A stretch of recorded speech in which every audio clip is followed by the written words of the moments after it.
আলু চাষ করে কোটিপতি হওয়ার স্বপ্ন এখন একটা আতঙ্কের নাম। আলু এমন একটা ফসল যেটা অনেক কম সময়ের মধ্যে ফলে এবং সারা দেশে এই আলুর চাহিদা রয়েছে। বাংলাদেশের চাহিদা পূরণ করে আমাদের দেশের আলু কিন্তু বিদেশেও রপ্তানি হয়। তো সেই স্বপ্নে ভেসে বহু কৃষক আলু চাষ শুরু করলো। কিন্তু এখন এই 2025 সালে এসে আলু নামটা শুনলেই কৃষকদের গায়ে কাটা দেয়। অনেকে তো বলতেছেন যে ভাই আলু চাষ করে পথেই বসে গেছি। এই স্বপ্নটা ভেঙে টুকরো টুকরো হয়ে গেল।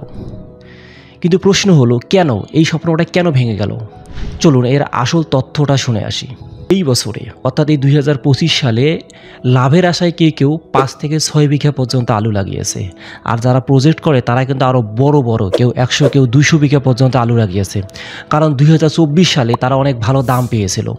2024 সালে দামের কারণে জমি, সার, বীজ, লেবার সব মিলিয়ে প্রতি বিঘায় প্রায় 45 থেকে 50 হাজার টাকা খরচ হয়েছে। ভাবলো বাজারের দাম 25 টাকা উঠবে, 70 থেকে 80 হাজার টাকা বিক্রি হবে বিঘা প্রতি, লাভ তো হবেই। কিন্তু বাস্তবতা সম্পূর্ণ ভিন্ন। বাজারের দাম নেমে গেল 10 থেকে 12 টাকা কেজিতে। আর এখন কোল্ড স্টোর খুলে দেওয়ার পরে সেখানে কিন্তু কৃষক ভালো দাম পাচ্ছে না। ভাড়া কাটা দেওয়ার পরে তাদের হাতে আর কিছুই থাকে না। এইবার আলুর ফলন মোটামুটি ভালো ছিল, খুব যে ভালো ছিল তা না, কিন্তু মোটামুটি ভালো ছিল। কিন্তু সেই অনুপাতে আসলে বাজার নেই। আমাদের দেশের আলু বিভিন্ন কারণে বিদেশে রপ্তানি হচ্ছে না। আমাদের দেশে রাশিয়াতে আলু রপ্তানি করাতে নিয়ে অনেক জটিলতা আছে। কারণ রাশিয়াতে যখন আমাদের আলুগুলো গিয়েছিল নানা ঝামেলা, এখন রাশিয়া কিন্তু আমাদের দেশ থেকে আলু দিচ্ছে না। এখানে সরকারের কিন্তু বাস্তব কোনো পদক্ষেপ নাই। আর সরকার সময় মতো ব্যবস্থা না নেওয়ার কারণেই কিন্তু আজকে আমাদের দেশের কৃষকদের এই বেহাল অবস্থা। দেশের বাজারে চাহিদার চেয়ে সরবরাহ ছিল অনেক বেশি, যার ফলে আলুর দাম পড়ে গেছে আর কৃষক একেবারেই নিঃস্ব। আমাদের দেশে যে সমস্ত কৃষক আলু চাষ করে তারা তাদের সম্পূর্ণ জীবনটাই আলুর উপর নির্ভরশীল। আলুর টাকা দিয়ে তারা স্কুলের বেতন দেয়, আলুর টাকা দিয়ে তারা তার মেয়ের বিয়ে দেয়, আলুর টাকা দিয়ে তারা তার শখের গাড়িটা কেনে, আর আলুর টাকা দিয়েই কিন্তু তারা তাদের ঋণ পরিশোধ করে। তো একজন কৃষক যদি 5 বিঘা আলু চাষ করে, এখন তার চিন্তার ব্যাপার হচ্ছে তাদের এই সমস্ত চাহিদা তো পূরণ হবেই না, আরও ঋণ করে তার এই লোকসানের টাকা পরিশোধ করতে হচ্ছে। এটাই বাস্তবতা, কল্পনা নয়। আলু চাষিদের ভিতরে একটা চাপা আর্তনাদ প্রতিনিয়ত কাজ করতেছে। তো আলু চাষিদের সাথে কেন এমন হচ্ছে বারবার? নিয়মিত কোনো পরিকল্পনা নেই, আর আলু চাষের সাথে সরকারের বাস্তব কোনো পদক্ষেপ নেই। যখন আলুর দাম বেড়ে যায় তখন হুমড়ি খেয়ে সবাই পড়ে যায়।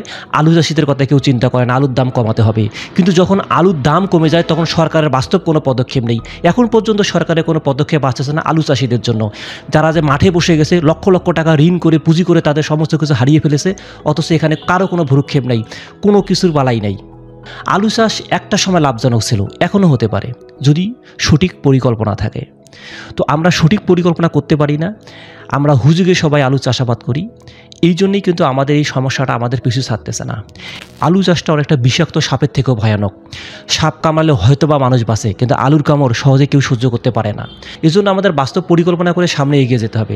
চাহিদা অনুযায়ী আমাদের আলু চাষ করতে হবে। বাজার বা রপ্তানির বিষয়টা আমাদের নিশ্চিত করতে হবে। সরকারকে এটা বাস্তব পদক্ষেপ নিতে হবে। আগে থেকেই কৃষকদের পাশে সরকারকে দাঁড়াতে হবে। মধ্যস্বত্বভোগী যারা, তাদেরকে অবশ্যই নিয়ন্ত্রণ করতে হবে। কোনো চাষেই খারাপ না, খারাপ হলো সময় মতো পদক্ষেপ না দেওয়া। কৃষক আমাদের দেশের প্রাণশক্তি। কৃষক যদি বাঁচে বাংলাদেশ বাঁচবে, কারণ বাংলাদেশ একটি কৃষি প্রধান দেশ। এই দেশের চালিকা শক্তিকে টিকিয়ে রাখে কৃষকরা। আর এই কৃষকদের সাথে যখন অন্যায় আচরণ হয়, এই কৃষকরা যখন ধুকে ধুকে মরে যায়, কৃষকদের সন্তানরা যখন না খেয়ে পড়ে থাকে, তখন আসলে বাংলাদেশটাই অসুস্থ হয়ে যায়। আপনার আশেপাশে কে এই বছর আলু চাষ করে ক্ষতিগ্রস্ত হয়েছে ভিডিও কমেন্টে লিখে জানান। আর সবার কাছে এই বাস্তবতা পৌঁছিয়ে দিন, আসলে আলু চাষিদের সাথে আমরা থাকতে চাই।